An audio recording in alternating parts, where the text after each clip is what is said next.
l'Église primitive, pour qu'elle existe, il a fallu qu'elle naisse. Voilà. Donc, l'Église va naître il y a 2000 ans en arrière.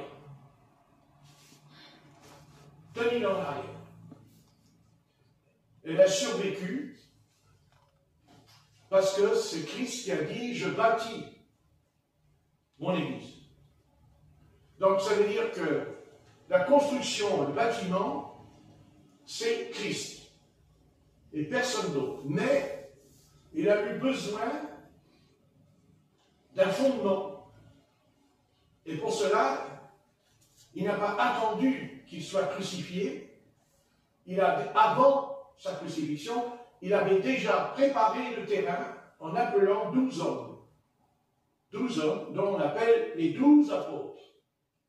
Donc il y en a un qui a vendu l'âme parce qu'il était prédestiné à trahir le Christ, Judas Iscariote, mais il va être remplacé par un vote qui d'ailleurs ne donnera pas de suite, puisque nous découvrons avec le temps que cet homme-là, ce 12e apôtre, c'était l'apôtre Paul. C'était Saul de Tarse.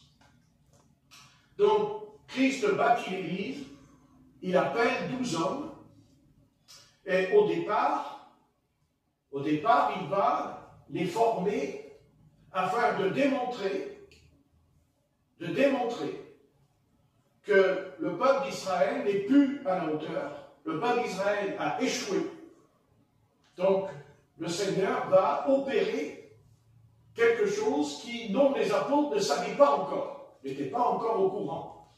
C'est-à-dire que les gentils, c'est-à-dire les gens comme nous, allions nous convertir. Mais pas seulement nous convertir, mais à recevoir ce qui était impossible à être accordé aux nations étrangères, c'était le baptême dans le Saint-Esprit. Le baptême du Saint-Esprit, au départ, il est donné aux Juifs. Nous allons le lire dans Acte 2, dans le Nouveau Testament. Dans Acte 2, il nous est dit ceci. Acte 2, verset 1. Le jour de la Pentecôte. Donc déjà, il dit le jour de la Pentecôte. Nous pensons que ce jour-là, eh bien, il est rendu possible uniquement il y a 2000 ans en arrière. Mais c'est faux. Et nous verrons que c'est faux. Parce que le baptême du Saint-Esprit, il descend la première fois, il descend à la Pentecôte, mais il ne va pas s'arrêter là, puisque nous verrons qu'il va aller, plus tard, il va entrer chez les païens, dans la maison de Corneille, qui n'est pas juif, ce ne sont pas des juifs, ce sont des païens, comme nous. Mais au commencement, le jour de la Pentecôte, et j'aimerais insister ce soir, quand il est écrit le jour de la Pentecôte, ce jour-là, il est pour nous ce soir. Ça, c'est possible et c'est certain de le vivre par la foi. Amen. Par la foi. Pourquoi? Parce que dans Hébreux 11, il nous est dit que c'est par la foi qu'ils vainquirent des royaumes. C'est par la foi. N'est-ce pas? Amen. Hébreux 11. Par la foi. Quand la foi intervient, et la foi intervient quand c'est impossible. Tout est possible parce que je crois. Amen. Amen. Parce que je crois ce que Dieu m'a promis.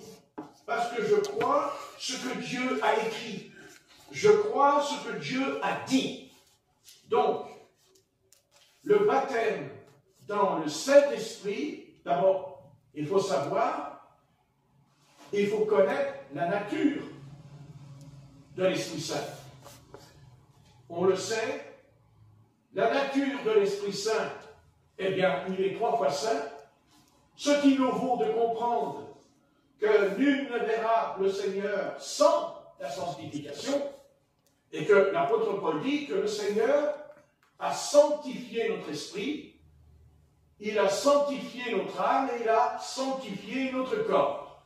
Ce que nous appelons ce soir le temple du Saint-Esprit. Car Paul dira, ne savez-vous pas que votre corps est le temple du Saint-Esprit? Donc vous vous rendez compte que cet appel, parce que ce que je suis en train de vous dire, a un fondement. Premièrement, c'est un appel. Quand Dieu fait quelque chose dans la Bible, d'abord Dieu nous appelle. Ce qu'il fit avec Abraham, ce qu'il fit avec Moïse. Hein? Dans le désert du Sinaï, Moïse était un berger, il gardait son troupeau au bord de la montagne du Sinaï, et d'un seul coup, Dieu l'appelle. Il dit, Moïse, Moïse. Donc, le Christ nous dit dans l'évangile de Jean cette chose, il dit, mes brebis entendent ma voix, mes brebis connaissent ma voix, et elles ne suivront point un étranger. Donc, pourquoi il faut recevoir le baptême du Saint-Esprit? D'abord, parce qu'il va nous sanctifier, mais aussi parce qu'il va nous conduire dans toute la vérité. Ça, c'est important, parce que Jésus-Christ, quand il prêchait, quand il enseignait, il a toujours dit dans sa bouche cette chose qu'il répète sans cesse avant de prêcher. Il dit, en vérité, je vous le dis. Très bien. Donc, du moment que Jésus-Christ n'est plus là, je parle en tant que Fils de l'homme, en tant que Fils de l'homme, il n'est plus sur la terre, mais il existe, parce qu'il est ressuscité des morts. Alléluia. Et la Bible nous enseigne, par la bouche de l'apôtre Pierre, que Jésus-Christ est assis à la droite de Dieu. En attendant, puisque le Fils de l'homme est parti, bien qu'il reviendra, c'est ce que nous dit dans le livre des Actes au chapitre 1, quand les apôtres ont levé la tête vers le ciel et qu'ils ont vu Jésus de Nazareth monter sur une nuée, et dit, pourquoi avez-vous les yeux fixés sur Jésus, car il reviendra de la même manière. Donc nous savons que Jésus-Christ reviendra parce qu'il l'a dit, parce qu'il reviendra, point à la ligne. Mais en attendant, il a dit, avant de mourir sur la croix, il a dit, je ne vous laisserai pas orphelin, mais je vous enverrai un autre consolateur, le Saint-Esprit. Bien entendu, il ne s'agit pas de dire, voilà, Jésus-Christ a dit, je vais recevoir le Saint-Esprit, et puis, voilà, il ne se passe rien. Quand le Saint-Esprit descend, il se passe toujours quelque chose.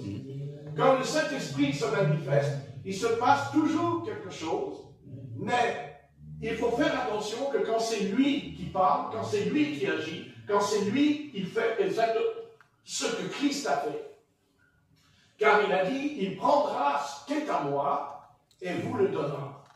Donc, si nous avons reçu le Saint-Esprit, nous recevons ce que Christ a dit. Et même, il a dit, j'ai encore beaucoup de choses à vous dire, mais je ne peux pas vous les dire maintenant parce que vous ne pourriez pas les supporter. Mais plus tard. Donc, que nous importe que le Fils de l'homme ne soit pas là ce soir, bien qu'il nous dit quand même que là où il y a 2 ou 3 réunis en mon nom, je suis présent et je suis au milieu d'eux. Mais comment il peut être au milieu de nous, puisqu'il est assis à la droite de Dieu? Quel est ce mystère de Christ qui nous dit, 2 ou 3 réunis en mon nom, je suis là, je suis présent, je suis au milieu de vous? Eh bien, ce n'est pas compliqué. Le Seigneur a dit, je vous enverrai un autre consolateur, le Saint-Esprit. Bien. Donc, le seul corps sur la terre qui possède la vie éternelle, qui a la vie éternelle, c'est l'Église du Seigneur Jésus-Christ. parce qu'elle est bâtie sur le fondement des apôtres et des prophètes. Et la pierre angulaire, c'est Jésus-Christ. Parce qu'il est la clé. La clé. Quand Christ dit « Je bâtirai mon église », il dit à un homme, à l'époque qui s'appelait Simon-Pierre, et il a dit « Je donnerai les clés. Je te donnerai les clés. Et tu ouvriras la porte. » Très bien. On verra ça plus tard. Moi, ce qui m'intéresse ce soir, c'est pas de continuer à parler toujours. Nous entendons sans cesse parler, sans cesse, dans les vidéos, partout. C'est la fin des temps, c'est la fin du monde. Il va y avoir la guerre mondiale, il va y avoir la famine, et il va y en avoir, et il va y en avoir. Très bien. On n'a pas la peine, c'est pas la peine de nous répéter sans cesse cette chose, parce que de toute façon, on le voit tous les jours. Alors, c'est pas la peine de nous gargariser sans cesse de ce problème. Satan est un être subtil, car il amène le peuple de Dieu à se brancher sur une prise, non pas que cette prise, elle n'est pas valable, mais il met la prise là, dans la prise, mais il n'y a pas de courant, il n'y a pas d'électricité, il n'y a pas la puissance de Dieu, parce qu'il est malin, donc il prend le fil électrique, c'est la Bible. Si, il prend la Bible, parce qu'il connaît la Bible. Il prend le fil, il la met dans la prise, mais le disjoncteur a sauté là-bas. Vous voyez, le disjoncteur a sauté. Donc, quand le disjoncteur saute, il n'y a plus d'électricité, il n'y a plus de courant.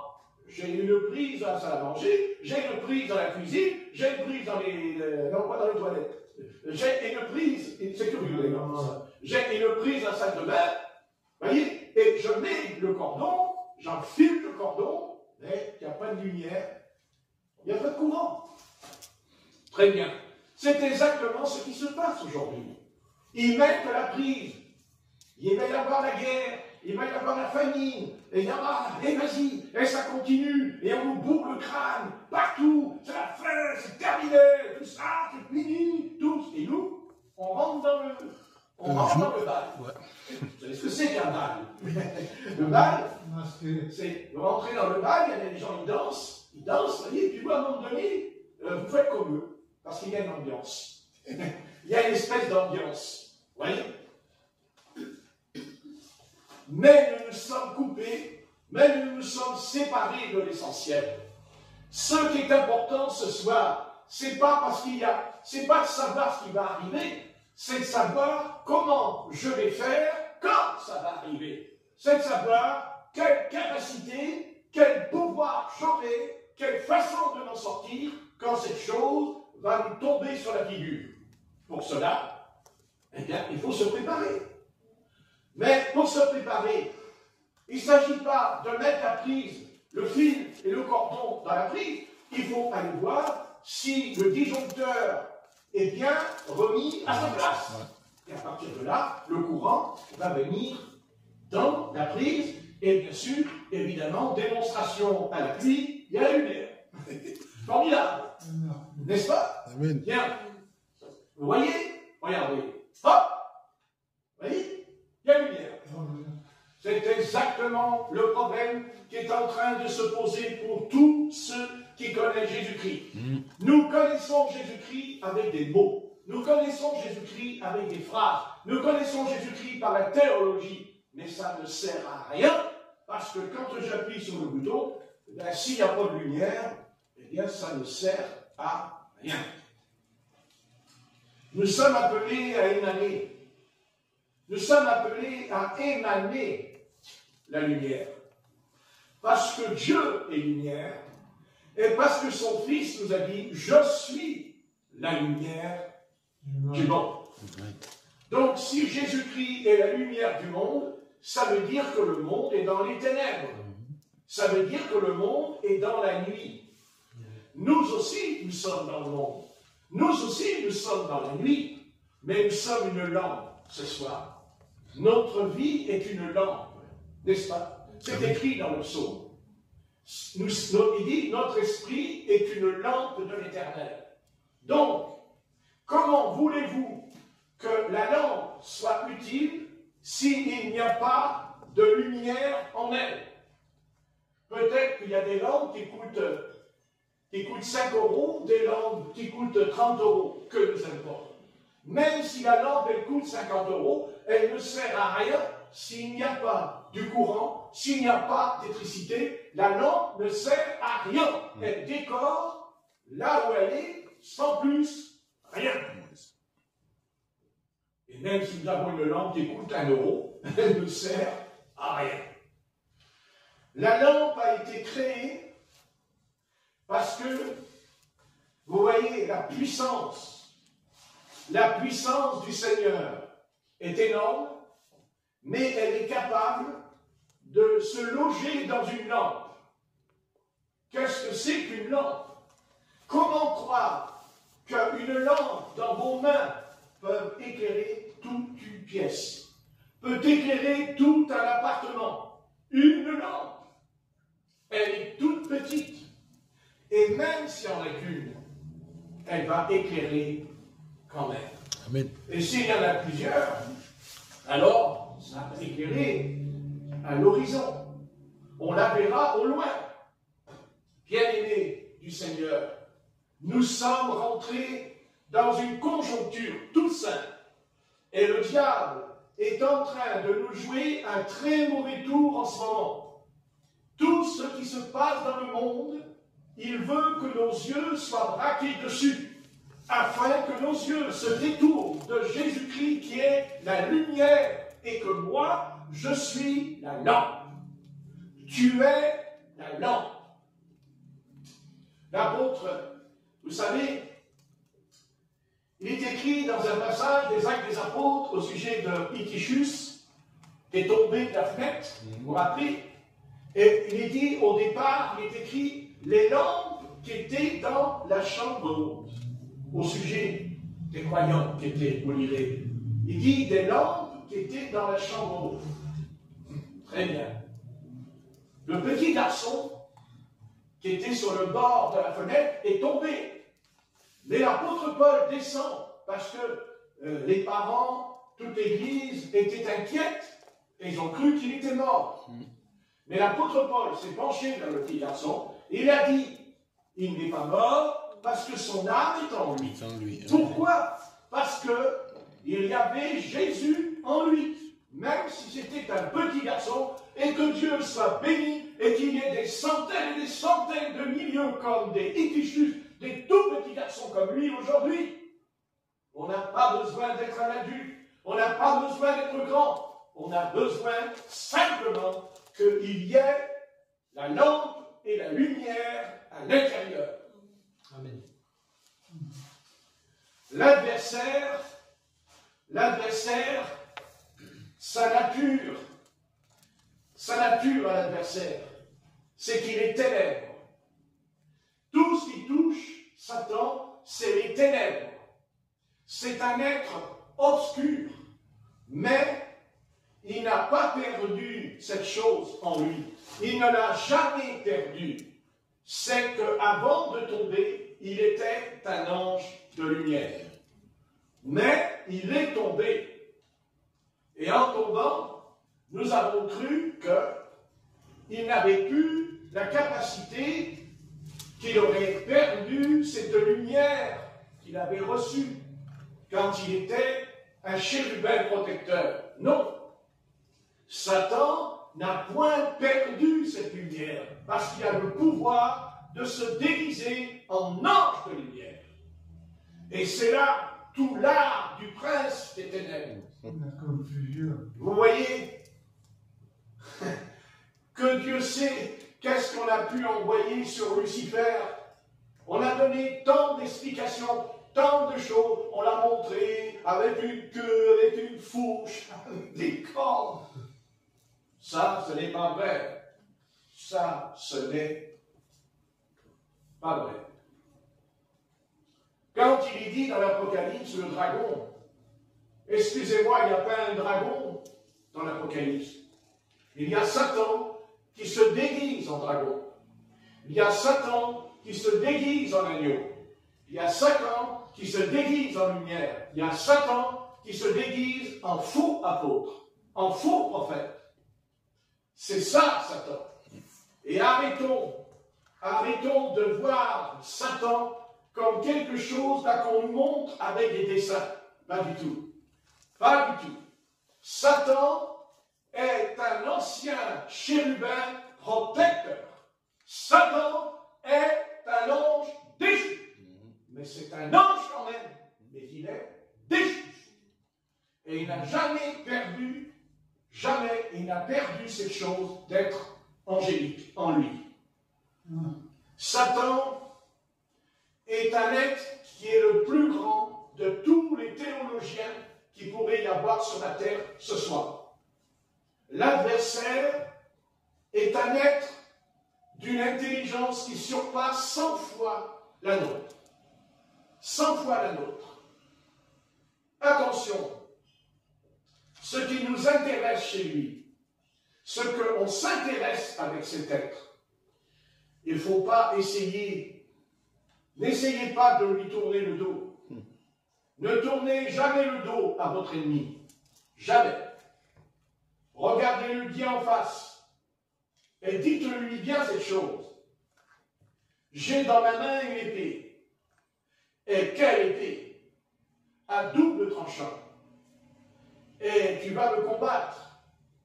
Mais j'ai aussi reçu une armure. J'ai reçu des armes offensives et défensives. Mais toutes ces choses-là, tout ce que l'apôtre Paul nous enseigne, écoutez bien, tout cela, il faut qu'on comprenne bien que si on n'est pas baptisé dans le Saint-Esprit selon l'expérience, selon les expériences qui ont été faites dans la Bible, car moi, ce qui m'intéresse, je veux ce qui est biblique. Ce qui est biblique. Et si ce n'est pas biblique, je n'en veux pas. Donc, ceci me ramène à Acte 2, car là, nous allons prendre la Bible. Nous allons prendre le fondement de la Bible. Le jour de la Pentecôte, ils étaient tous ensemble dans le même lieu. C'est exactement ce que nous faisons ce soir. Nous sommes ensemble dans le même lieu. Amen. Très bien. Nous nous rassemblons, nous sommes tous ensemble. Alléluia, gloire au Seigneur. Amen. Bonjour, au revoir, comment tu vas? Tout va bien. Et je suis pressé même de rentrer dans ma cabane. Très bien. Très bien. Toi, Église de Christ, tu es pressé de rentrer chez toi. Mais quand tu rentres chez toi, en venant, maintenant, écoutez bien, c'est important. Quand on vient, c'est pour que tout d'un coup, il vint du ciel un bruit comme celui d'un vent impétueux et il remplit toute la maison. Alléluia! Alléluia. C'est une bonne réunion. Amen. Ah, c'est une réunion qui honore le Seigneur. Tout d'un coup. Tout d'un coup. Très bien. Nous savons que le diable nous fait des sales coups, n'est-ce pas? Mais le Christ, lui aussi, il va faire un petit coup. Un bon petit coup. Vous savez? Mais il faut savoir comment il s'appelle, le petit coup. Bien aimé, ce qui se passe dans la société ce soir, nous savons tous que tous ces événements, tout ce qui arrive, tous ces bruits, vous entendrez parler de guerre et de bruit de guerre. Mais moi, je vous annonce quelque chose de merveilleux, car toi, humanité, tu peux entendre un autre bruit. Tu peux avoir affaire à un autre bruit. La Bible dit, tout d'un coup, il vient du ciel un bruit, au verset 2. Il vient un bruit. Alléluia. Et c'est quoi ce bruit? Alors il dit, verset 3, des langues semblables à des langues de feu, leur apparurent séparées les uns des autres, et ils se posèrent sur chacun d'eux. Très bien, formidable. Vous avez remarqué? Des langues de feu se posèrent, non pas, il n'est pas écrit ensemble, mais sur chacun d'eux. Amen. Chacun d'eux. Chacun d'eux. Nous savons que la vie sur la terre, la conception de toute la société, les décisions, tout est basé sur la langue. C'est par la langue, c'est par elle. La société est morte s'il n'y a pas le verbe. Nous savons qu'il y a 3 sortes d'animaux. Il y a les poissons. Alors eux, on ne les entend pas. Vous avez les animaux sur la terre, on les entend, mais on ne comprend pas ce qu'ils disent. Mais ils peuvent dire quelque chose. N'est-ce pas? Mais après, il y a les hommes qui parlent et on comprend ce qu'ils disent. Oui ou non? Voilà, c'est bien. Donc vous voyez, je ne vais pas faire un cours d'orthographe, mais une chose est certaine. L'apôtre Jacques nous dit, ne savez-vous pas que la langue, c'est le feu de la géhenne? Qu'est-ce que la géhenne? Quand on lit l'Apocalypse, nous savons que la géhenne, c'est un lac de feu et de soufre. Amen. Très bien. Dans notre imagination, nous pensons qu'il y a un grand lac. Vous savez, comme dans les campagnes, vous rencontrez des lacs. L'apôtre Jacques nous dit que ce lac de feu, c'est la langue. Et même Jésus a dit cette chose, vous serez jugés selon vos paroles. La langue, je prêche, vous recevez quelque chose de Dieu parce que je parle. On reçoit quelque chose de Dieu parce qu'on prie. C'est par la langue que nous achetons, c'est par la langue que nous vendons, c'est par la langue, quand on rentre en contact avec quelqu'un, on s'exprime par un langage. Il y en a qui nous disent, ah oui, mais Dieu n'existe pas. Dieu n'existe pas. Mais je voudrais rencontrer l'érudit qui pourrait m'expliquer pourquoi, avec 7 milliards d'habitants sur la surface de la Terre, chaque personne a une voix différente des uns et des autres. Alors là, il faut m'expliquer. Parce que j'ai une voix que vous n'avez pas. Georges, il a une voix que je n'ai pas. Et Nicolas, il a même une voix que son épouse n'a pas. Et même Philomène, elle a une voix que Donna et Cindy n'a pas. Qui a pu faire une telle chose aussi extraordinaire? Oui. La voix. Quand on entend Alain, on dit c'est Alain. Même s'il n'est pas là et qu'il est là en train de boire ma bouteille d'eau dans la cuisine, c'est Alain. Il me regarde, il dit comment il le sait. C'est Alain, il rigole. Donc c'est Alain.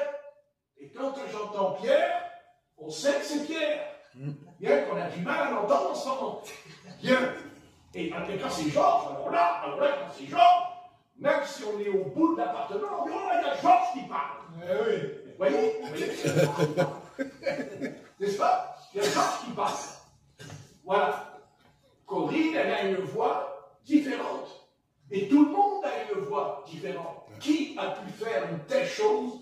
Comment est-ce possible que tous, nous avons une voix différente? Qui a pu créer dans notre gorge les cordes vocales qui vont résonner comme le piano, le violon? Vous voyez, c'est extraordinaire. Oui. Extraordinaire. Vous y avez pensé de ça? Oui. Ah, je me suis fait avoir. Donc, une chose est certaine, c'est que, c'est clair. Maintenant, écoutez-moi bien.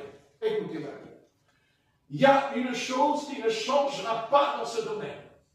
C'est que quand on reçoit le Saint-Esprit, on se met à parler, non pas dans notre langue maternelle, mais en d'autres langues. Mais quand ça arrive, vous verrez que quand vous parlez en d'autres langues, vous verrez, et ça c'est un phénomène unique, c'est que dans la pièce, quand il y a le parler en langue à plusieurs, il y a la voix est la même. Elle ne change pas. Il y a la voix pareille dans le parler en langue. Je ne parle pas des mots. Je ne parle pas des mots. Je parle de cette voix profonde qui est la présence du Saint-Esprit qui est en nous.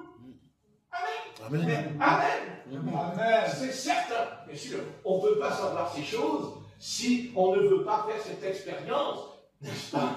On ne peut comprendre ces choses parce qu'on les a vécues dans sa vie. Bien-aimés, ce soir, j'aimerais que vous puissiez rentrer chez vous dans votre chambre. Merci. Dans votre chambre, discrétion merveilleuse. Dans votre chambre. Et que là, vous dites au Seigneur, écoute Seigneur, c'est vrai que ça va mal. Mais maintenant, est-ce que c'est pas moi qui ai mal? Est-ce que c'est pas moi qui fais le mal? Parce que si je ne peux pas recevoir, ou si je ne peux pas recevoir la puissance du Saint-Esprit, si je ne peux pas, Seigneur, faire cette expérience profonde avec toi, Seigneur, le bol de soupe est vide, mon verre est vide, le vase qui est censé contenir des fleurs, pour pas qu'elles meurent tout de suite, on met de l'eau dedans. Mais à quoi sert un vase qu'on mettrait sur le meuble et qu'il ne sert à rien s'il n'y a pas d'eau dedans? Et même si je mettais des fleurs, elles vont mourir. Il faut de l'eau. L'adversaire veut nous priver de cette eau. Il veut nous priver de la visitation de Dieu. C'est ça qui est en train de se passer en ce moment. C'est ça qui est en train d'arriver dans la fin des temps.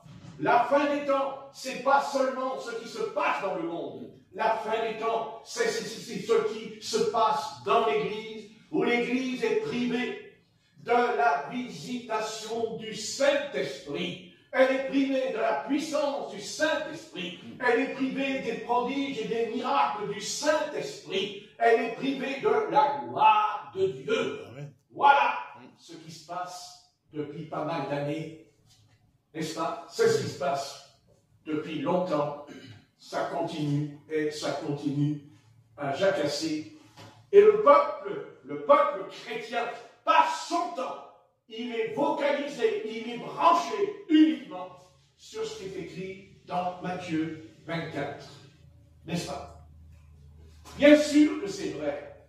Et on n'est pas là pour le nier.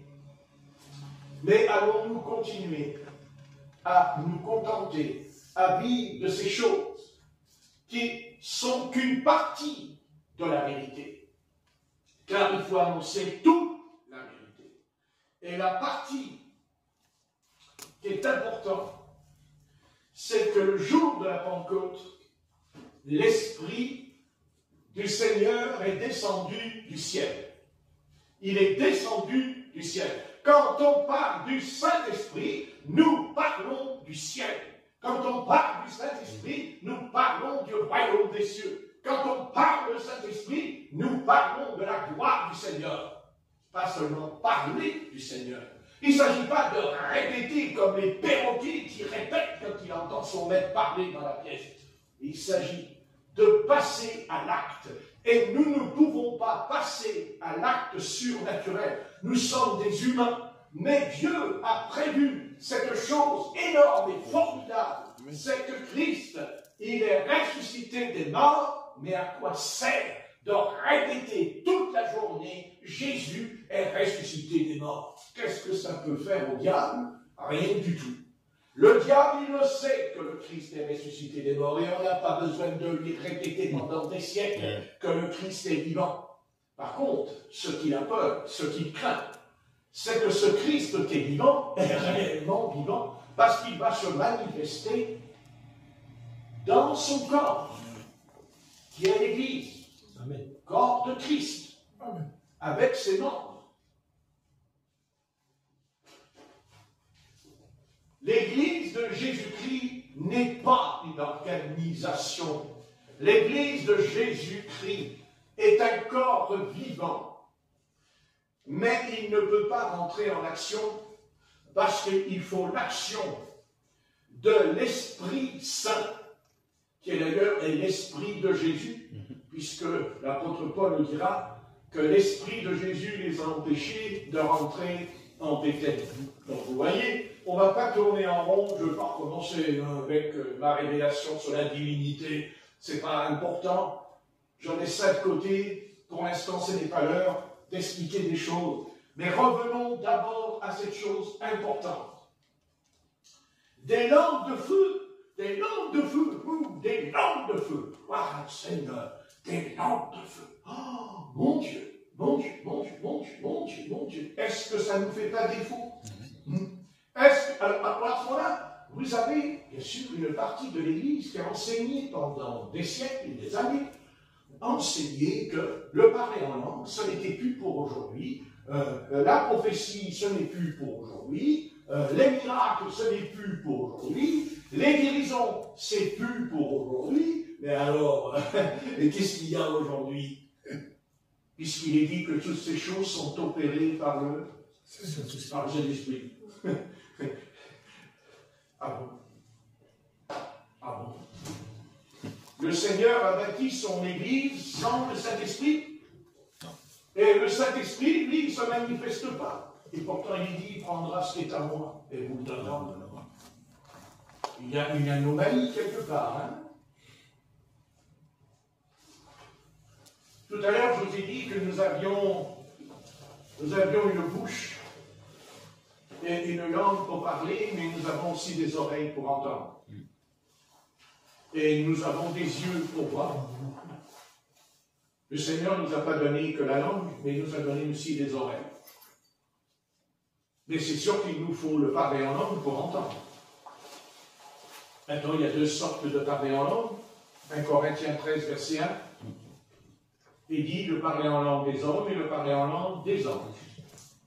Amen. Amen. Des anges. C'est tellement important que Dieu nous a même donné le don d'interprétation des langues. Vous voyez qu'il a même le don d'interpréter. Amen. Comme si que Dieu parlerait en d'autres langues sans qu'on comprenne. Alors qu'il a toujours dit, comprenez-vous ce que je vous dis. Mais je ne peux pas parler là-dessus pour l'instant. Je ne veux pas rentrer dans ce détail. Je sais très bien ce que je crois. Moi, ce qui m'intéresse, c'est le feu. Comme on le dit en Suisse, le feu. Moi, c'est le feu qui m'intéresse. Le feu. Le feu n'est pas une matière. Non. Le bois est une matière. Mais le feu, c'est un mystère, le feu. C'est un mystère, le feu. Oui. C'est le feu. D'un coup, le feu. Il y a le feu qu'on met dans la cheminée aussi, pour s'en réchauffer, mais il faut du bois quand même. Hein. Parce qu'autrement, il n'y a pas de feu. Pas de feu, pas de bois. Du bois, mais pas de feu, donc le bois ne prend pas feu. Eh oui. Hein? Tu parles des cours de théologie. Donc, du feu, du bois. Le bois, c'est nous. C'est nous, le bois. Et le feu, bien sûr, ce n'est pas nous. Ah non, nous, on n'est pas le feu. Non. Ah non. Mais, si le bois est soumis, il va prendre feu.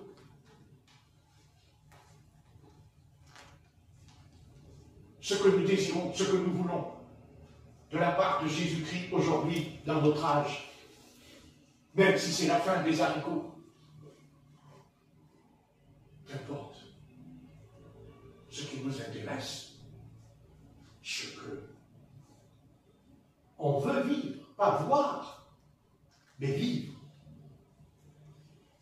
Une expérience semblable à la Pentecôte. Amen. Est-ce que l'Église primitive aurait pu répandre le Christ dans le monde entier sans cette expérience. Il y a longtemps que cette Église n'existerait plus. Elle n'existerait jamais. Elle a duré dans le temps. Mais Satan l'a attaquée, cette Église. Il l'a attaquée sans cesse. Il l'a même persécutée dès le départ, entre parenthèses. Et en pire que ça, par les Juifs. Par les Juifs. Que ça leur fasse plaisir ou pas, je suis désolé pour eux, et c'est une désolation pour eux. D'ailleurs, c'est écrit, là où régnera la désolation et l'abomination. Vous voyez comme quoi le Saint-Esprit peut donner une autre vision du texte. Vous voyez, c'est ça la révélation. Vous avez d'un coup là, et ça pour ça, là, aujourd'hui, vous voyez, en parlant. Est-ce que l'abomination, la désolation, est-ce qu'elle ne régnerait pas vraiment dans l'Église? Ouais. La désolation, l'abomination. Est-ce que c'est normal? Est-ce que c'est normal qu'il y a eu tant de péchés dans le corps de Christ? Qu'il y a eu tant de chutes dans les ministères pastoraux? Alors, vous savez, quand il dit là où se trouvera, où régnera l'abomination et la désolation, c'est pas seulement en Israël, là-bas, à Jérusalem. D'ailleurs, sommes-nous vraiment la nouvelle Jérusalem qui descend du ciel? Parce que le Saint-Esprit descend du ciel là. Oui. Amen. Amen. Est-ce que nous sommes intéressés par le ciel? Qu'est-ce que Satan est en train de faire en ce moment? Il est en train de nous brancher sur la terre sans cesse. C'est pas vrai? Oui, tout à fait. Si, c'est vrai. Vous savez, je vais dire un mot qui va... écoutez bien. On est hypnotisé. Carrément.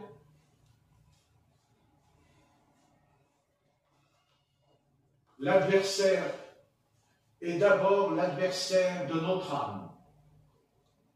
De notre âme, d'abord. Ensuite, il s'occupera de notre corps. Ça, ne vous inquiétez pas là-dessus, il ne perd pas le nord. Mais d'abord, ton âme. L'adversaire a une chose en lui très importante, c'est en lui. Quand il a vu qu'il ne pouvait pas réussir, il s'est employé à tuer les enfants de Dieu sur la terre. Et quand il a vu que ça ne marchait pas, alors il s'est arrangé à propulser le monde dans ce qu'on appelle aujourd'hui l'homme moderne. Vous pensez que votre smartphone que vous avez dans la main, vous pensez que c'est très bien. Vous vous trompez tous. Vous êtes tous dans l'erreur. Vous êtes prisonniers et vous êtes liés par un petit appareil dans vos mains. Vous êtes esclaves et vous êtes prisonniers, vous êtes liés, non pas à votre corps, pire que ça, votre esprit. Oui.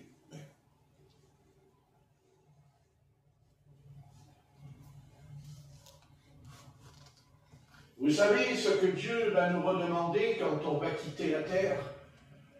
Vous savez ce que Dieu va nous dire, et il peut nous dire ce soir? Tu as perdu du temps dans ta vie.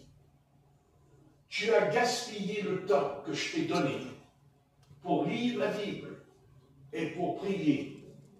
Et je dirais même que des fois tu ne prends même plus le temps de prier. Comment? Bien sûr que tu peux prier, mais sans l'Esprit de Dieu. Oui, tu peux prier. Il y a des millions et des millions de personnes qui prient dans les religions, mais ils n'ont aucun contact avec Dieu. Parce que Dieu n'est pas là. Et il ne le sera jamais. Parce que ce que Dieu veut, c'est des adorateurs en esprit et en vérité. De qui es-tu prisonnier? Qui te tient dans ta vie?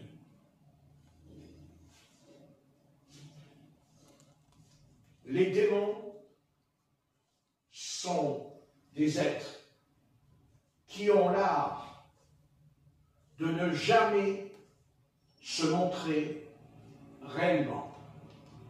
Ils ont l'art d'inventer, de créer des choses pour nous détourner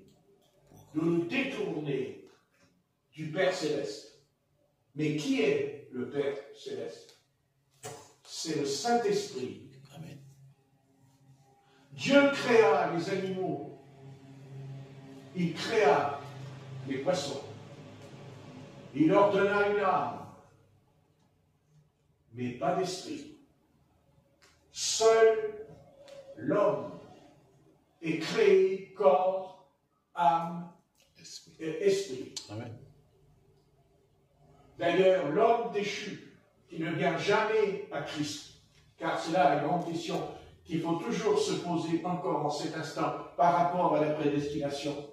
Pourquoi il y a des millions et des milliards d'êtres humains qui ne sont jamais venus à Jésus-Christ après avoir vu et entendu le message biblique? Pourquoi? Parce que c'est mon opinion. Personne. On peut le croire ou pas le croire, ça n'a aucun incident sur votre foi pour aller dans le paradis. Mais je vais vous dire, et je suis presque convaincu dans ma vie, que tous les hommes n'ont pas un esprit. Non. Ça veut dire que tu as raison, mon fils. Vous avez lu un peu? Ah, curieuse sonnerie pendant que je dis ça. Oui. Parce que je crois que les hommes n'ont pas tous un esprit. Je crois que tous les êtres humains n'ont pas un esprit. Ils ont une âme, ils ont un corps, mais ont-ils vraiment un esprit? La Bible dit que Dieu souffla dans ses narines et l'homme devint une âme vivante.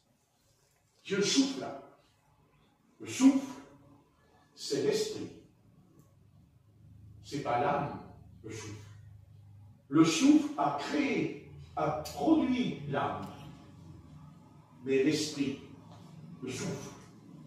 La Bible dit que le Saint-Esprit souffla sur eux.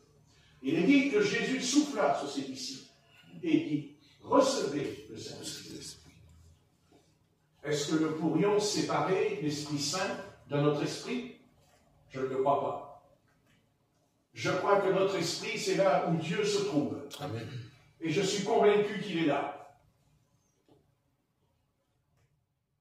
Il n'a pas besoin d'empêcher le monde de venir à Dieu, Satan, parce qu'il lui sait la vérité. Il sait de quoi sont faits une catégorie d'êtres humains. C'est pour ça qu'il les laisse tranquilles. Mais Satan a peur de ces hommes, de ces femmes et même des enfants qui sont nés avec l'esprit en eux. C'est certain. D'ailleurs, comment comprendre la prédestination? Comment avancer dans la prédestination? Car la prédestination, beaucoup de pasteurs disent c'est un piège, parce qu'ils considèrent que c'est pas juste que Dieu aurait choisi lui ou Dieu n'aurait pas choisi lui. Y aurait-il de l'injustice chez Dieu, dit l'apôtre Paul dans l'Épître aux Romains? Loin de là. Mais comment quelqu'un pourrait être né de nouveau? Comment pourrait-il naître de nouveau s'il n'est pas né et qu'il n'a pas reçu dans le sein de sa mère l'esprit? Il a une âme, il a un corps, mais a-t-il un esprit? L'homme qui n'a pas d'esprit est comme les animaux. il ne croit pas. Il ne croit pas. Il n'a aucune notion des choses qu'on appelle Dieu. Parce qu'au départ, Dieu planait au-dessus des eaux. Et que c'était son esprit qui planait. Oui, tous les hommes n'ont pas un esprit. J'en suis presque sûr. D'où la réponse. Nous avons été prédestinés avant la fondation du monde. Pourquoi serions-nous prédestinés et pas les autres? Pourquoi Dieu aurait dit, toi je te choisis, toi je te choisis pas? Est-ce juste de sa part? Certainement pas. Il n'y a point d'injustice chez Dieu. Il y a simplement un grand mystère dans la création. C'est parce que nous avons existé, nous existions avant la fondation du monde. Oui, c'est certain. Mais on ne s'en rappelle pas. Notre mémoire étant tombée dans le péché, avec Adam dans ses reins, quelque chose a été effacé en nous. Mais, vous voyez, Dieu, lui, il a remis en place ce qui a été effacé. C'est que dans notre âme, quand on prie, nous savons que nous avons l'Esprit. Amen. Parce qu'il n'y a que lui qui peut rentrer en contact avec le Saint-Esprit. Rien d'autre. Rien d'autre. Merci, Seigneur. Deuxième confirmation. Ça veut dire Amen. Amen. Donc, posez-vous la question. Est-ce que, pourquoi il y a des âmes qui sont en contact avec la Bible, qui ont vécu avec la Bible, tout petit? Pourquoi ne veulent-ils pas suivre le Seigneur? Mais la réponse, c'est qu'ils ne peuvent pas. Parce qu'ils ne peuvent pas. J'en suis presque sûr. Et ça, c'est un grand mystère dans la Bible. Nous pensions qu'on n'existe que maintenant, quand on est venu dans le sein de notre mère. Mais ce n'est pas vrai. C'est faux. Vous savez, le Seigneur a dit quelque chose dans son ministère qui m'a toujours étonné. Il a dit, rends-moi la gloire que j'avais auprès de toi, avant que le monde fût. C'est ce qu'il a dit en tant que fils de l'homme sur la terre. Amen. Mais lui, il s'en rappelle. Lui, il n'a pas perdu la mémoire. D'où il venait.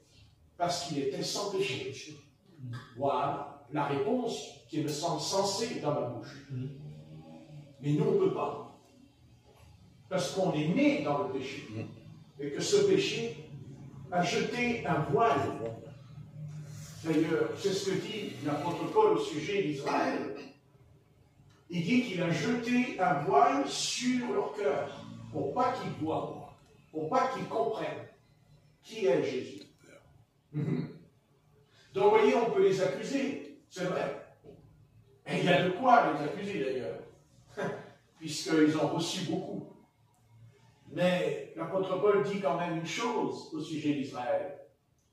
Dieu a jeté un voile dans Romains 9 et 10, 11. Un voile sur eux. Et il dit que ce voile sera déchiré quand il reviendra. Amen. Car ils reconnaîtront celui qu'ils ont percé. Ah, vous voyez? C'est pour ça qu'il faut être sage avant de lancer un blâme sur ceux qui ne viennent pas. C'est bien plus profond que nous pourrions le penser encore en nous. Quant à nous, eh bien sûr, est-ce qu'on pourrait dire, oui, mais nous, c'est pas pareil. Nous, vous voyez, on est différents. Mais non. Non, vous n'êtes pas différents. Mais je vous ai choisi. Car c'est toujours la même question. C'est le choix. Nous pensons que quand Adam est tombé, Dieu ne savait pas qu'il allait tomber. Erreur, il le savait. Et comment tu sais qu'il le savait, que Dieu savait qu'Adam allait tomber? Mais parce qu'il ne lui aurait pas interdit de manger l'arbre de la connaissance. Est-ce que Dieu avait besoin de l'interdire? Si Dieu avait su qu'il ne va pas tomber, il aurait besoin de lui dire ça? Non. Et pourquoi il le dit alors? Oui. Parce qu'il savait qu'il allait tomber. Et même, je vais aller plus loin encore. Oh, c'est terrible ce que je veux dire. Ben, sachez qu'Adam et Ève, quand il tombe, il l'a permis. Ben oui. Ben, il l'a permis. Ouais. Et vous savez pourquoi il l'a permis? Mais parce que les âmes, l'âme, maintenant nous parlons de l'âme, parce qu'il savait que les âmes sont tombées. Elles sont tombées dans le jardin d'Éden, pasteur. C'est ce que nous croyons. Mais l'âme d'Adam était déjà tombée quand elle était en lui, parce qu'elle est tombée avant la fondation du monde. Quand je dis avant la fondation du monde, pourquoi le Christ a dit avant la fondation du monde? Mais parce qu'il y a eu un monde avant sur le nôtre. C'est ce que nous dit la Genèse au chapitre 1, verset 1. La terre était informe et vide, car elle a subi un chaos, dont les deux mots du verbe catastrophe qu'il y a eu dans l'univers, tohu et bohu en hébreu. Donc il y a eu une terre avant.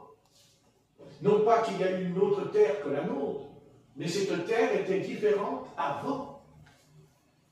Et il y a eu une catastrophe, il y a eu un cataclysme, pas quoi? Mais parce que l'ange déchu s'est rebellé contre le Très-Haut. Et ceci a entraîné. Mais nos âmes existaient. Bien sûr qu'elles existaient. Avant que le monde fût. L'autre monde, c'est-à-dire avant que la terre, comme le dit le Genèse au chapitre 1, verset 1, la terre était informe et vide. Dieu aurait créé une terre qui est informe et vide.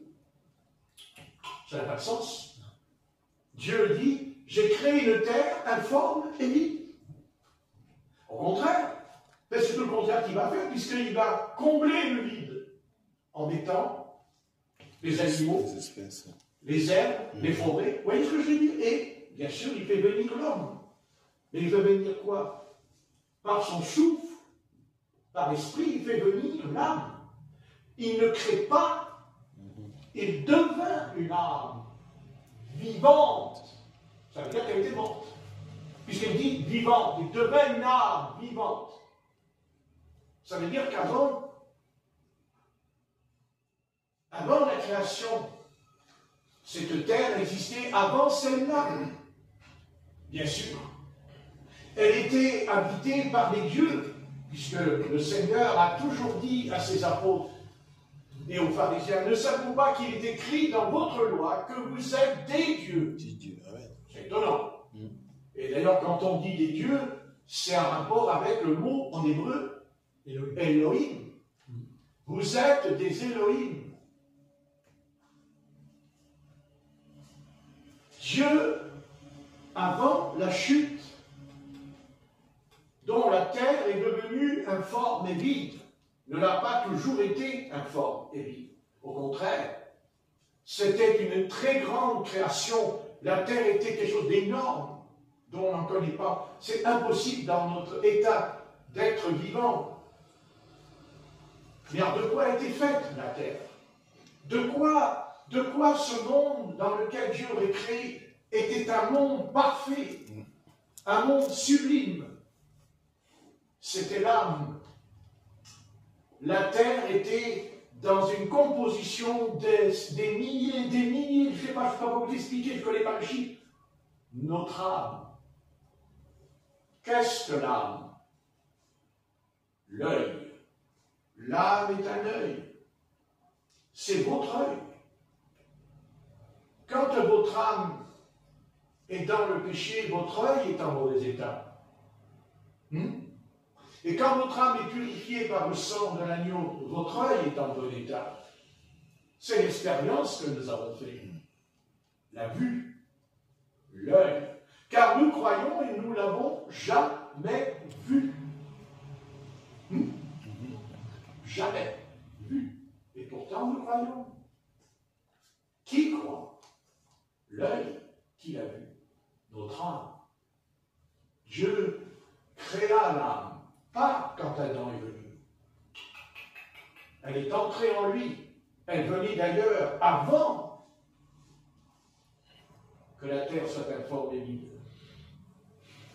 Et Satan, qui n'était pas Satan, mais qui était un chérubin protecteur. Il n'est pas dit qu'il y a des milliers de chérubins protecteurs. Il dit protecteur. Ça veut dire protéger. Cet être-là était un ange de lumière. Et il était là pour nous protéger, pour nous garder notre âme qui existait dans cet univers mystérieux et inconnu du temps, dont cette âme est en nous ce soir, qui est capable d'être joyeuse comme elle est capable d'être triste, tourmentée. Car quand on est tourmenté, c'est notre âme. Quand on a peur, c'est notre âme. Amen. Quand on décide des choses, c'est notre âme qui décide.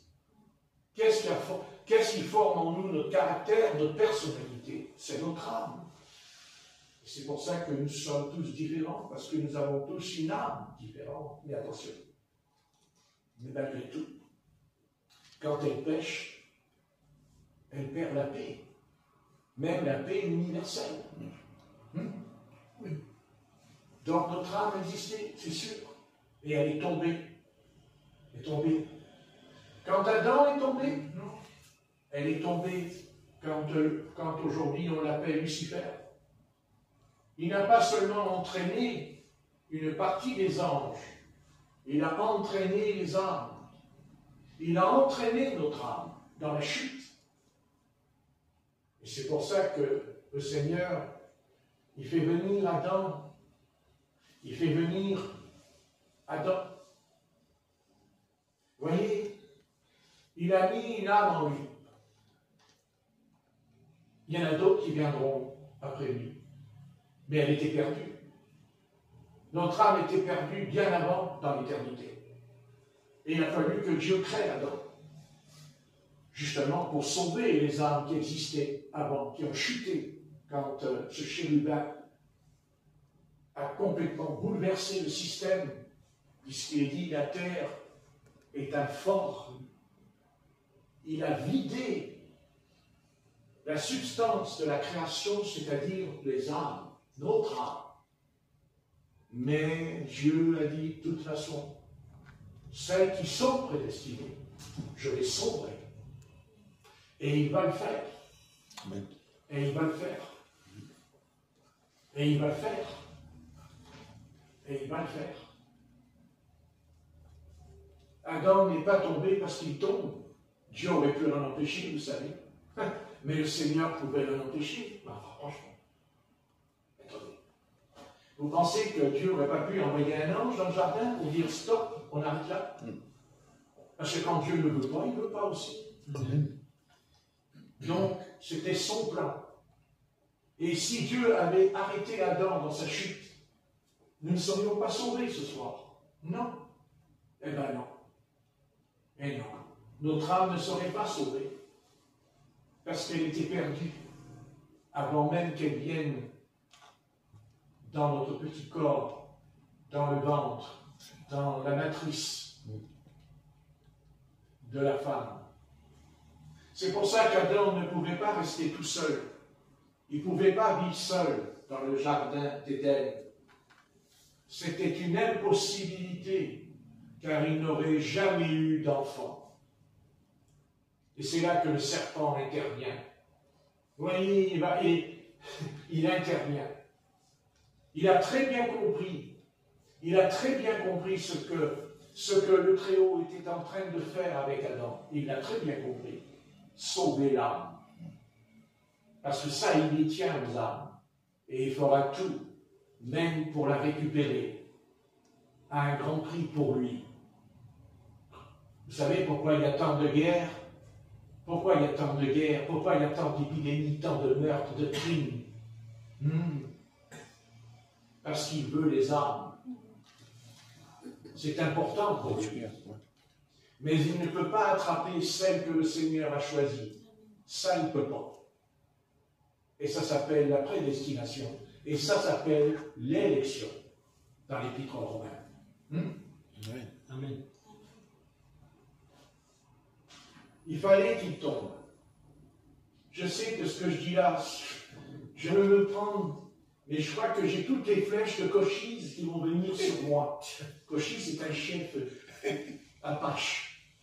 Je vais me prendre les foudres de tous les canons de la terre. Mais moi, je sais ce que je dis en cet instant. Et je suis loin de croire que c'est pas, je ne suis pas là pour annoncer quelque chose de nouveau. Mais il y a certains passages qui nous semblent tellement mystérieux qu'il faudra avoir une réponse à ce mystère. Et le Seigneur a toujours dit il a dit à l'apôtre Pierre, c'est ni la chair ni le sang qui t'ont révélé ces choses. Mais non, c'est mon Père qui est dans les cieux. Amen. Donc moi je sais, non pas que moi je sais, parce que je sais. Je sais ce que j'entends, ce que je reçois dans mon âme. Et je suis convaincu que de toute façon, la chute d'Adam et de Ève était programmée avant que le monde fût. C'est certain. Non pas le monde pas le monde maintenant. Non, parce que je vous dis qu'il y a un autre monde qui a existé avant ce monde. C'est ça qu'il faut comprendre. Dans le verbe tohu et bohu. Bien sûr, avant, il y avait des Elohim. N'est-il pas écrit dans votre loi que vous êtes des dieux, dira Jésus de Nazareth? N'est-il pas écrit que vous êtes des dieux? Amen. Ah! Et que si vous dites à cette montagne, déplace-toi et elle vous obéira. Qui peut dépasser une montagne si ce n'est être un Dieu pour faire une telle chose? Bien sûr, il s'en sert pour exhorter et nous montrer ce qu'est la foi. Évidemment. Évidemment. Mais il a quand même dit une montagne. Il n'a pas dit un objet. Il dit une montagne se déplacera. Nos origines sont tellement inconnues en nous. Mais une chose que nous savons, c'est qu'en nous, de toute façon,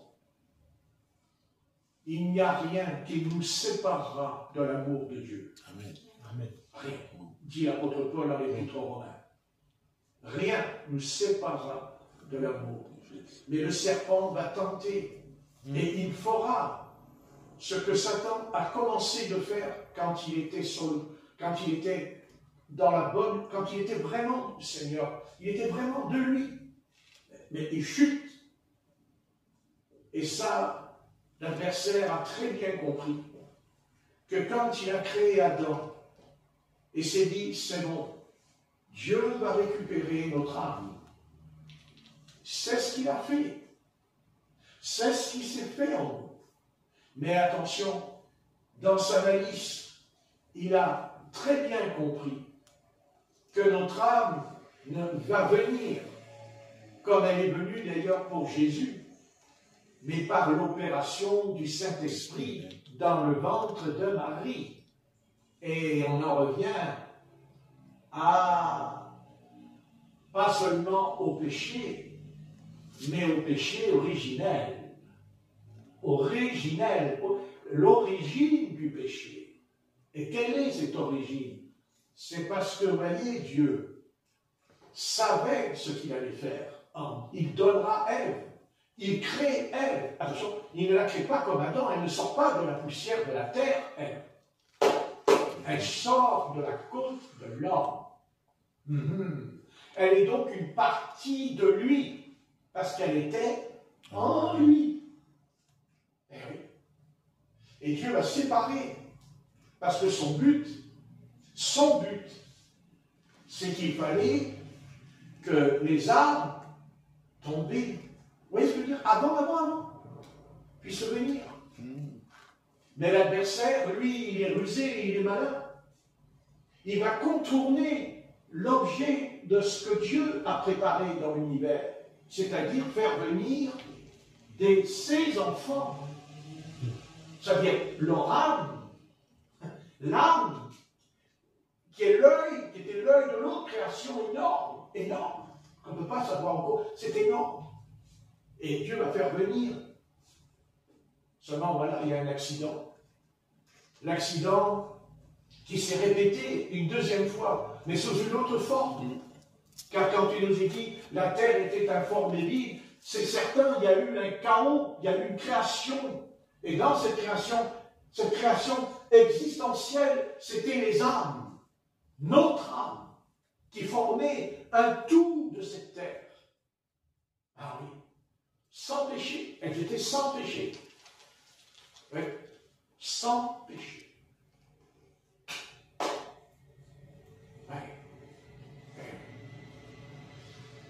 Donc il fallait nous faire venir. Il fallait qu'on vienne. Pour cela, il fallait une nouvelle terre. Pas dans le sens du mot, mais la terre était. Oui, il fallait restaurer. On va dire que la terre a subi une restauration dans la création, dans la Genèse 1. Parce que c'est toujours la chose la plus importante. L'Esprit de Dieu planait au-dessus des hommes, l'Esprit de Dieu. Mais qu'est-ce qu'il planait? Il planait où? Il planait au-dessus de nos âmes. Ben oui, qui étaient déchus, déjà, déchus, évidemment. Et il fallait que Dieu nous sauve. Donc il va créer Adam. C'est pour ça que Paul dira, Adam est une âme vivant. Et Christ est un esprit vivant. Ah, vous voyez? Vous voyez les deux choses?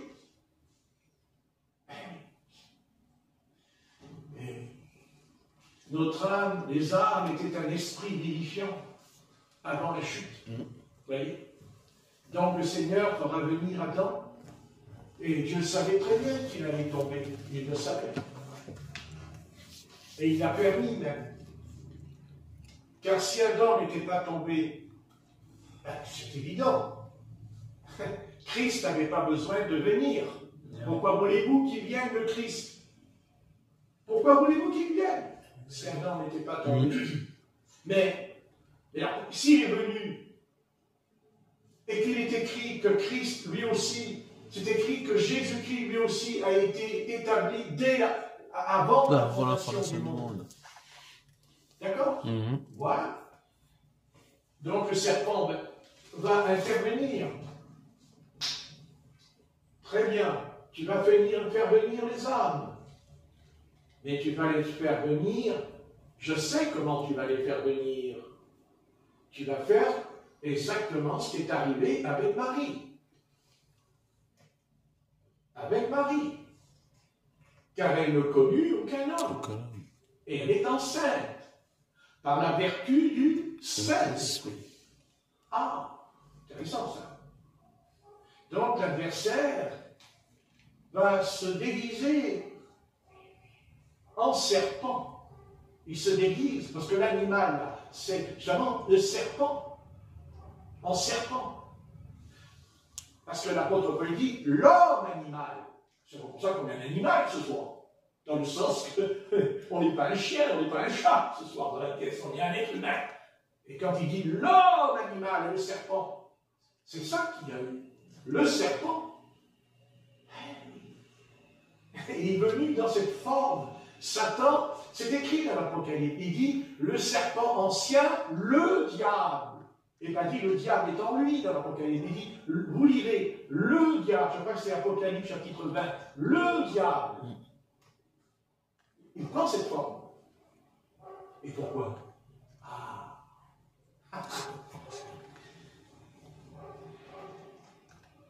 Mais pour déposer sa semence, pour contrecarrer le salut de l'âme, pour empêcher que ça arrive.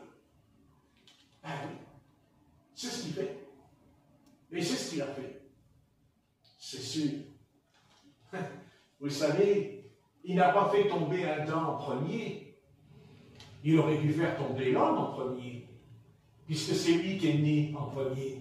N'est-ce pas? Non. La femme.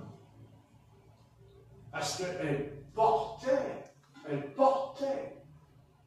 Quand je parle de semence, je parle de l'âme. Vous comprenez ce que je dis? C'est votre âme. C'est elle la semence. C'est elle. Et c'est ça qu'il voulait. Et c'est ce qui va se passer. Qu'est-ce qui va se passer? Avec Caïn. Avec Caïn. Et qu'est-ce qu'il fait, Caïn? Il tue Abel. Pourquoi? Parce qu'il tue son âme. C'est ce que dit l'Éternel à Caïn. Il lui a dit, qu'as-tu fait? Où est ton? Il a dit, moi, je ne connais pas. Suis-je le gardien? Mais moi, je vais aller plus loin. Suis-je le gardien de son âme? Ah! Suis-je le gardien de son âme? Vous voyez? Eh oui. Mais le Seigneur a sauvé Abel. Par l'autel, par le sacrifice, c'est là qu'il va être sauvé, Abel. Eh oui. Eh oui. C'est son âme qui est sauvée à ce moment-là, Abel. Mais pas Caïn, il n'est pas sauvé. Il est perdu. Mais ça ne veut pas dire que son âme n'existait pas. Oui, qu'elle existait. C'est certain. C'est certain. Mais elle a accepté le mal. Elle a accepté le mal. Avant. C'est-à-dire avant que la terre soit informe et avant l'autre monde, son âme avait accepté le mal. Mais pas Abel. Abel aussi, l'âme était dans la chute.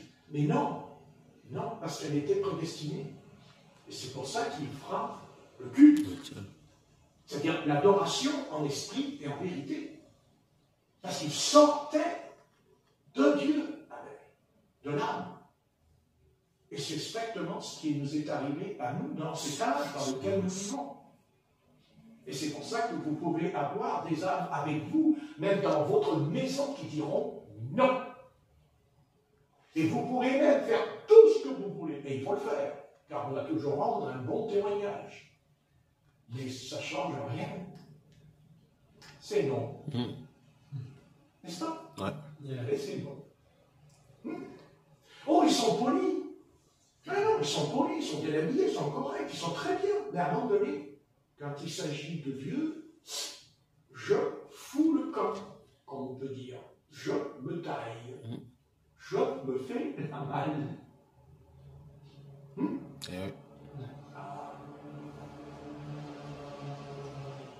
Peut-être que Dieu, ce soir, essaie de nous donner une réponse à notre interrogation, même à ceux qui sont les plus proches de nous. Cette terrible interrogation.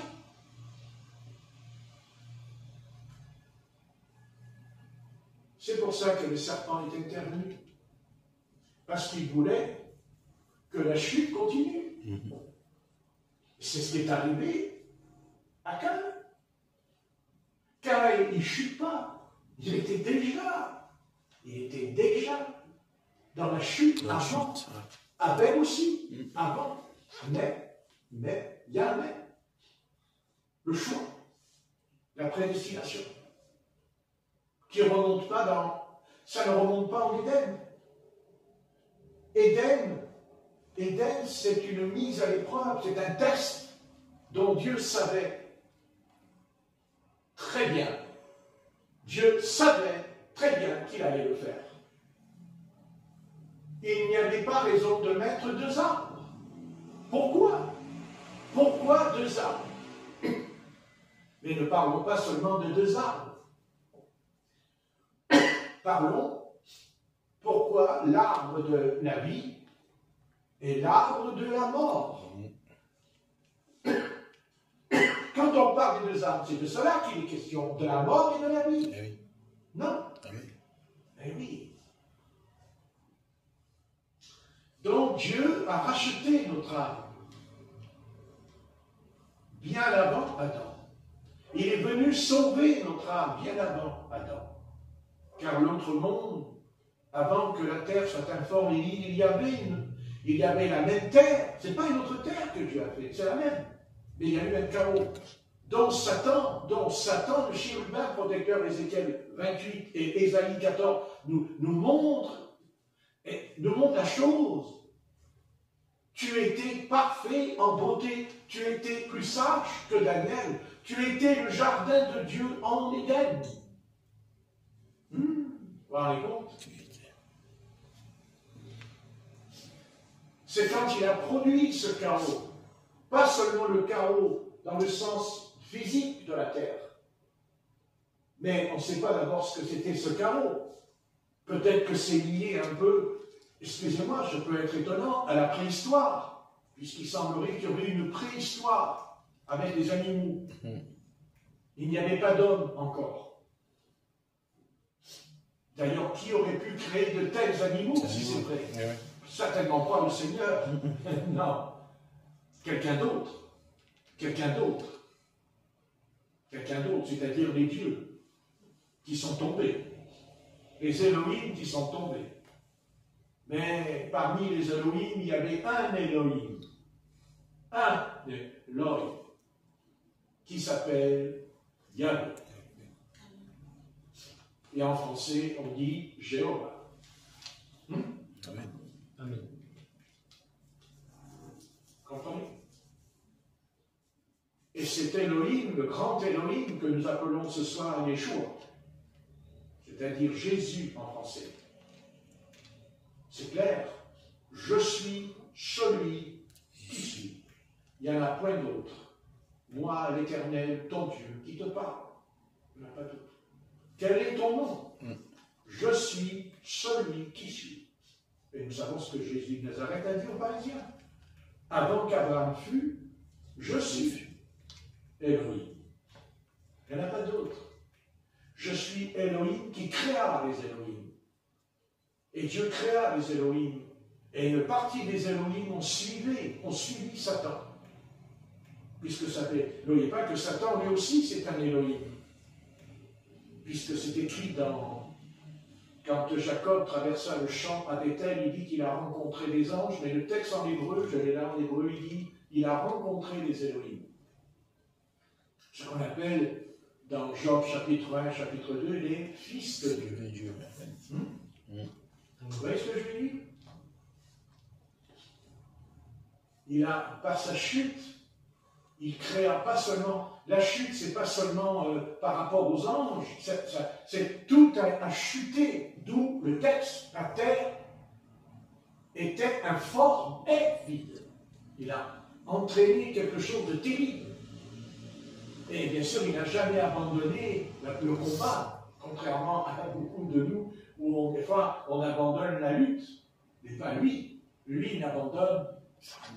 Et il ira jusqu'au bout, puisque ça conduira jusqu'à Jérusalem. Parce qu'il ira jusqu'à Jérusalem. Il ira jusque-là, dont Dieu donnera le nom de ces deux guerres. Parce que les deux guerres mondiales n'ont pas de nom. Mais la guerre qu'il va y avoir dans le Proche-Orient avec Israël et Jérusalem s'appelle Armageddon, qui veut dire la vallée du jugement. Où Dieu rentrera en jugement avec tous les peuples de la terre. Mais lui, il n'abandonne pas. Lui, il va jusqu'au bout. Il faudra même l'intervention de l'ange Michael. C'est écrit dans l'Apocalypse. Il faudra que l'ange Michael vienne aider le Seigneur. Oui, c'est écrit, aider le Seigneur. Il faudra l'intervention, en français, on dit l'ange Michel, en français. Il dit l'Apocalypse, Daniel. Amen. Hein? Il viendra au secours. Il dit qu'il va aider le Seigneur, l'ange Michael. C'est un ange de guerre. C'est un ange qui fait la guerre dans le ciel contre les puissances des ténèbres, l'ange Michael. L'archange, pardon, pas un ange. L'archange Michael. Enfin, c'est un ange dans le sens que c'est la race des anges aussi. La race. Il ira jusqu'au bout. Tout ce que nous vivons aujourd'hui, c'est un but précis de Satan. C'est qu'il veut dire à Dieu, c'est moi qui montera sur le trône. Dégage. Tu dégages. Vous voyez? C'est pour ça que, vous voyez, Satan, il attend. Le peuple d'Israël se réjouit. Ah, ça y est, on va reconstruire le temple. Il paraît que même ce serait ces années qui vont le faire. En 2025, ils veulent reconstruire le temple de Jérusalem. Tant mieux. Mais le diable, il est content. Il est content, le diable. Il est tout content, le diable. Oui, il est tout content. Il dit, oh, ils vont remettre le temple. Oh, quel bonheur. Ben, c'est là que je vais rentrer dedans. Et je vais dire, je suis Dieu. Ben, regardez, je suis votre Dieu. Ah oui, parce qu'il sera tellement puissant, cet homme, qu'il va résoudre tous les problèmes de la planète, celui-là. Et à tel point que tous les habitants vont l'adorer. C'est écrit, ils adoreront la bête. Ils vont comprendre, ils vont adorer, ils vont faire la joie. Oh, mais quel est cet homme qui a résolu tous nos problèmes? Mais derrière, il y a un plan. Il y a un plan derrière. C'est la destruction, l'anéantissement d'Israël et de la ville sainte, Jérusalem. La Bible dit que Jérusalem est appelée la ville de Sion, la fille de Sion. Vous comprenez? Oui. C'est ça l'aboutissement de l'acte de l'Antéchrist. C'est qu'il veut avoir raison. Il dit, moi, j'ai raison. C'est tout. Vous voyez, votre Dieu, lui, il n'a rien fait pour vous. Bon, bah, oui, qu'est-ce qu'il a fait, votre Dieu? Quand il y a eu les guerres, il a fait quoi, Dieu? Hein? Mais bon, c'est ce que disent les inconvertis. Ah, mais s'il y avait un Dieu, il n'y aurait pas tout ça. Pas tout ça. Oui. Et lorsqu'il va venir, il dit, mais non, ne vous inquiétez pas, moi je suis Dieu, je vais résoudre tous les problèmes. D'ailleurs, il a 7 ans pour le résoudre. Il a 7 ans pour le faire. Dieu lui accorde 7 ans. Seulement voilà, Satan et Satan. Satan, lui, il ne va même pas respecter les 7 ans, lui, parce qu'au bout de 3 ans et demi, il va rompre l'alliance. Et là, il déclenche la Troisième Guerre mondiale. Ah bon? Je croyais que c'était maintenant la Troisième Guerre mondiale. Non! Jésus n'a jamais dit que la Troisième Guerre mondiale, c'est maintenant. La Troisième Guerre mondiale, elle va avoir lieu quand le temple de Jérusalem sera reconstruit. Elle aura lieu quand Israël va rompre l'alliance avec lui, avec l'Antichrist. Et là, il y aura la Troisième Guerre mondiale, qu'on appelle Armageddon. Alors, qu'est-ce qu'il y a en son nom? Qu'est-ce que dit Matthieu 24? Vous entendrez parler de guerre et de bruit de guerre. Il dit quand? Dans les derniers jours. C'est quoi les derniers jours? Ce n'est pas les 2000 ans qui s'est écoulé. C'est les derniers jours, c'est quand l'apôtre Paul dit, dans les derniers jours, les enfants seront rebelles à leurs parents. Ce qui n'a jamais existé dans les autres générations, dans l'histoire. Le signe, c'est les enfants qui seront rebelles à leurs parents. Déloyaux, calomniateurs seront les hommes à cette époque-là. N'est-ce pas ce qui se passe en ce moment? Et bien sûr. Donc nous sommes là dans les derniers jours de l'accomplissement prophétique où l'Antichrist va... L'Antichrist, vous comprenez? Mais qui est l'Antichrist? C'est Satan. C'est Satan. Et où est son trône? On en revient là toujours. Il est où son trône? Et son trône, il est au Vatican. Parce que la Bible dit, Babylone, Babylone, en une seule heure est venu ton jugement. Et qui est Babylone? La grande prostituée qui se tient sur les eaux. Apocalypse chapitre 17. Voilà, c'est pas compliqué. Babylone. Qui est Babylone? C'est pas l'Arabie Saoudite. Babylone, c'est pas la Mecque. Babylone, c'est l'Empire romain. Là où se trouve le Vatican, qui est un État de 44 hectares de superficie et qui est l'État le plus puissant de la Terre. Qui ailleurs, même Israël aussi, est un petit État. Mais l'État du Vatican est plus petit que l'État d'Israël. C'est quoi un État? Un État, c'est quelqu'un qui a un président, qui a un chef. Autrement, il n'y a pas d'État. Quel est le chef de l'État du Vatican? Attendez, c'est le pape. Je ne parle pas de l'homme. Je parle du mot. Le pape. C'est-à-dire, il faut bien que j'identifie l'ennemi par un nom. Parfois. Quand on dit Akab, on a tout compris. Quand on dit Akab, quand on dit Jézabel, on dit quoi? C'est un couple merveilleux peut-être. Quand on dit le nom, non.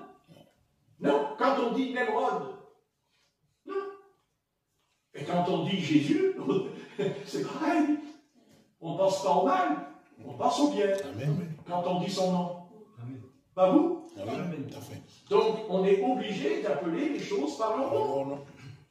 D'ailleurs, c'est ce que l'Éternel dit à Adam. Il fait venir tous les animaux des champs, et Adam leur donna des noms. C'est pas Dieu, c'est l'homme qui donna des noms aux animaux. Quand ils ont retrouvé les squelettes des mammouths, ils ont dit ça s'appelle des mammouths. Mais que sont-ce des mammouths? Qui nous dit que c'est des mammouths? Ils ont rencontré des os et dit ça c'est les dinosaures. Après ils ont rencontré encore des os et ils ont dit ça c'est les diplodocus. Mais qui vous dit c'est diplodocus? Peut-être qu'à l'époque c'était un chien, le diplodocus, ou un chat. C'est parce que c'est les hommes qui donnent des noms. Non, Vous comprenez? Donc l'Antichrist, il a un nom. Bien sûr qu'il a un nom. Eh oui, seulement voilà. Il est dit que c'est un mystère. C'est ce que dit l'apôtre Paul. C'est un mystère, l'Antichrist. Comme Christ est aussi un mystère, tous les deux. Car tous les deux sont un mystère. C'est certain, tous les deux. C'est normal. Mais parce que l'Antichrist, c'est Satan. Et que Jésus, c'est Dieu. C'est pour ça que c'est un mystère. Vous comprenez? C'est un mystère. Ah oui. Ah oui. Et puis il y a un autre mystère. Pourquoi Dieu a permis que Satan devienne Satan aussi? Hein? Là aussi, on pourrait se poser la question quand même. Eh oui. Pourquoi il n'a pas empêché aussi? Ah, allez. Mais parce que Dieu veut montrer à Satan que c'est lui, Dieu, qui aura le dernier mot. Que c'est lui qui aura le dernier mot. Et il aura le dernier mot. Je peux vous le dire qu'il aura le dernier mot. Le Seigneur Tout-Puissant, comme on l'appelle à l'Apocalypse. Il aura le dernier mot. Il va lui montrer que c'est lui qui a le dernier mot. Et il le laisse faire pour qu'il s'enfonce de plus en plus. Car c'est ce qu'il est en train de se faire. Il s'enfonce de plus en plus avec le monde. Le monde que lui-même a créé. Parce que ce monde-là, ce n'est pas Dieu qui l'a créé. C'est lui qui a créé ce monde. C'est ça. C'est son monde à lui. Le prince de l'air. La puissance de l'air. C'est lui. Ouais. Et Dieu le laisse faire pour l'amener. L'amener là où il existera. Où il existera, mais il ne pourra plus. Il va même aller dans un endroit où il va connaître la souffrance éternelle. Il sera jeté dans le lac de feu et de soufre. Éternellement. Et vous croyez que Satan ne le sait pas? Vous croyez que Satan ne sait pas qu'il va aller dans le lac de feu? Bien sûr qu'il le sait. Mais bien sûr qu'il le sait. Et c'est pour ça qu'il est dit que dans les derniers jours, il descendra du ciel animé d'une grande colère. C'est-à-dire contre Israël. Quand il dit la colère, c'est contre Israël. Il va avoir une colère terrible contre Israël. Et surtout, pour détruire Jérusalem. Parce qu'il ne peut pas détruire Jérusalem, mais il va essayer de la déplacer. C'est écrit, ils vont essayer de déplacer Jérusalem, de là, de l'endroit où elle est. Et l'Éternel dit, Jérusalem restera à Jérusalem. Et quand Satan verra qu'il ne peut pas, alors il va rentrer dans un état de fureur. Il va se déchaîner comme un fou. Parce qu'il sait que Dieu va l'envoyer dans ce lac. Il le sait.